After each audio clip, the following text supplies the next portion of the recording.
لا سلق ولا فويل ولا ستريتش ريب، اسهل واخف بكتير من الحمام الكداب. سجليها رمضان واعملي عزومات عليها لانها هتبهر الضيف. وصفة عمرها ما هتكسفك ابدا، ولا يطلع الرز معجن ولا يطلع الرز ناي. انسي كل ده، بصدرين بس او نص كيلو من البانيه هتعملي وليمة الكل يحكي عليها. ويلا نخرج بره الصندوق ونقول بسم الله الرحمن الرحيم. اول حاجه معايا صدرين من الفراخ وزنهم نص كيلو او نص كيلو من البانيه، غسلتهم كويس جدا ملح وليمون وصفيتهم.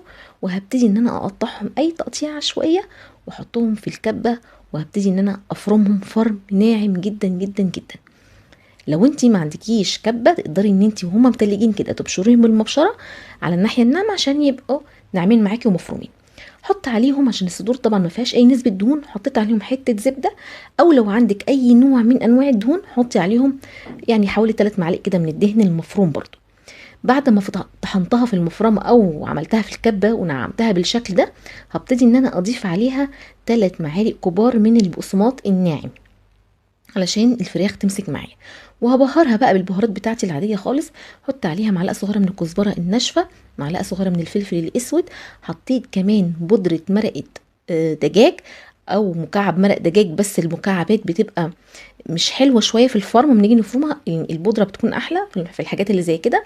وحطيت عليها معلقه صغيره من الملح، وهبتدي ان انا اقلب الكلام ده واعجنه في بعضه عجنه محترمه على ايدي بقى وفي الكبه تاني، مفيش مشكله. المهم ان انا انعمها خالص، الفراخ بتكون معايا متماسكه بالشكل ده، يعني زي حته العجين، لا فيها تلزيق ولا اي حاجه خالص. هي بصوا جميله كده.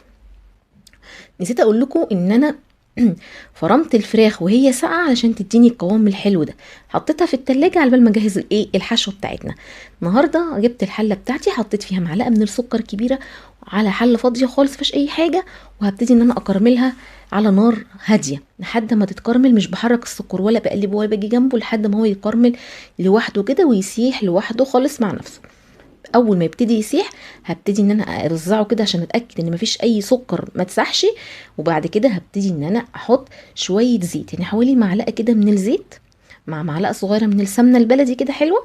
وهبتدي ان انا اشوح الكلام ده واقلبه مع بعضه. هعمل ايه؟ هبتدي ان انا انزل ببصلايه متوسطه وهديها تقليبه مع الكرمله الحلوه دي. عايزه البصل ده يدبل معايا، هو تحسه اول ما يقلبه كده مع كرمله السكر تحس ان هو واخد لون، بس لا اصبروا عليه شويه عشان انا عايزاه يبقى دايب، يبقى دبلان خالص كده واخد لون كرمله مع كرمله السكر في منتهى الجمال زي ما انتم شايفين كده. ضروري تبقوا معايا خطوه بخطوه وتوصلوا عشان تحصلوا على حشوه بقى خطيرة خطيرة خطيرة. المهم بعد ما البصل وصل معايا المرحلة دي، بنزل بشوية كبد وقوانص متقطعين، هما كبدتين وقنصتين وقلبين هما اللي كانوا موجودين. قطعتهم كده صغيرة وشوحتهم كده مع البصل تشويحة محترمة، شوحت لحد ما لونهم يتغير معاكي تماما. وهبتدي ان انا انزل بكوبايتين من الرز المغسول والمتصفي. هبهر الرز بمعلقة ملح، معلقة فلفل اسود صغيرة، رشة من القرفة، وبرضو معلقة من او نص معلقة من بودرة مكعب المرق. هشوح الرز برضو واديله تشويحة محترمة جدا جدا جدا. ما بنزلش بالمية غير لما اتأكد ان الرز بصوا يعني تشوح تشويحة محترمة، عشان ده اللي بيخلي الرز يفلفل معاكي ويبقى طعمه في منتهى الجمال. بعد ما الرز تشوح معايا كويس هبتدي ان انزل بكوبايتين من المية المغلية السخنة، يعني كوبايتين رز عليهم كوبايتين مية. احنا بنساوي الرز سوا كامل، مش بنسويه نص تسوية ولا اي حاجة، لا سوا كامل. هسيب الرز يغلي كويس قوي، بعد كده هدي النار واغطي الحلة واسيبه يستوي تسوية الرز العادية خالص اللي احنا عارفينها. بعد ما يستوي بغرفه بيكون بالشكل ده، باخد منه جزء وبسيب جزء. طبعا انا عامله نص كيلو رز فهو طبعا مش كله احنا هنحشي بيه.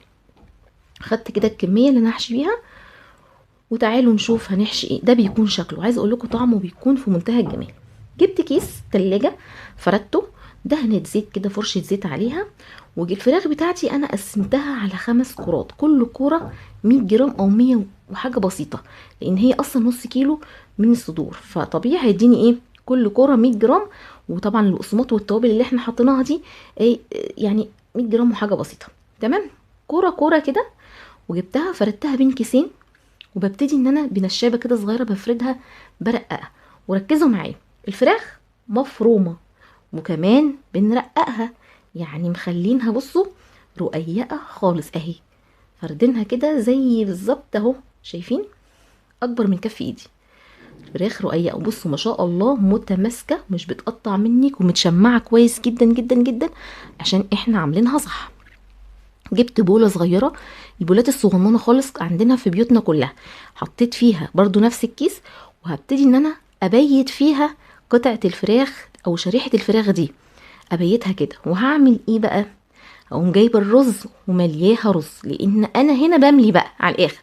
الرز ده مستوي فمش هيزيد معاكي ولا اي حاجه، هو مستوي ومية مية، واملي براحتك، ولا هيعجن ولا هيبقى ني ولا اي، هو كده كده مستوي. والفراخ اصلا حاجه رقيقه خالص، فطبيعي ان هي هتستوي معاكي بسرعه، مش هتغيب في السوا لانها مفرومه ورفيعه كمان. قفلت الطبق كويس جدا جدا جدا وكبسته، ما تخافوش ولا هيفرقع ولا هينط ولا هيعمل اي حاجه منك، زي ما هتحطيها زي ما هتلاقيها. عملت الكرات بتاعتي بالشكل ده وحطيتها على صينيه مدهونه سمنه، وبدهنهم برضو هم كمان دهنه سمنه كده بلدي من على الوش، وبدخلهم فرن ساخن جدا على اعلى حراره عندك، او الرف بعد الارضيه.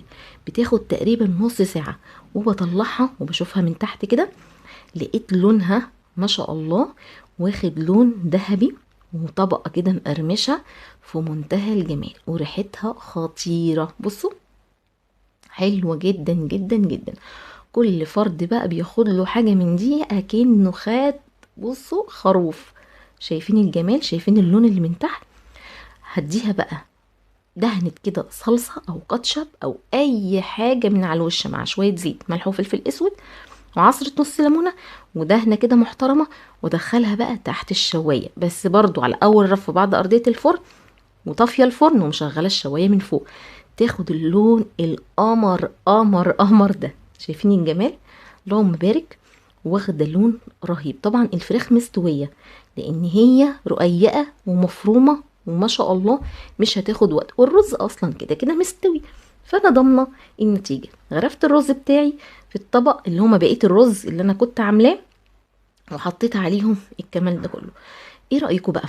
ايه رايكم؟ تعالوا بقى نفتح كده نشوف الطعامه واللذاذه من جوه عامله ازاي. اكنك كده بتقطعي كده حاجه فراخ طبقتها رفيعه، وهنشوف دلوقتي طبقه الفراخ قد ايه هي رفيعه، وحشوه الرز ما شاء الله محترمه. وعايز اقول لكم الرز اللي جوه طعم طعم طعم، لان احنا حاطين او دعكين الفراخ بزبده، فالكلام ده كله صح على الرز، فاداله طعم مع الكبد والقوانص، والفراخ نفسها لذيذه لذيذه، مش قادره اقول لكم على جمالها. بجد هتنبهروا من النتيجه. وصفه مش يعتبر مش مكلفه، ووصفه مشبعه، ووصفه تملى العين اي حد. وده فيديو النهارده، اتمنى يكون عجبكم. اشوفكم ان شاء الله في فيديو جديد، وصفه جديده، وشكرا ليكم، مع الف سلامه.